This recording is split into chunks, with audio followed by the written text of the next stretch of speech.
everyone, Angelica here with Larry the Computer Guy. We are an IT managed service provider in Commerce, Michigan, specializing in cybersecurity and compliance. For tips today, I want to give you some time-saving tips. The first one is to click F5 if you want to refresh your browser page. The second tip is to get a second monitor. I know from my experience, the second monitor has been a lifesaver.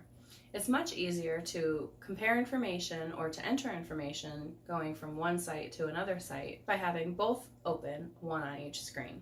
The last tip is to use Alt-Tab to rotate through your open applications. You can do this by hitting the Alt key and the Tab key at the same time, and it will jump from one application open to the next application that you have available. On the Mac, this is the same idea, only you would use the Command key and then the Tab key at the same time. Hope these tips were helpful, and I hope they save you some time.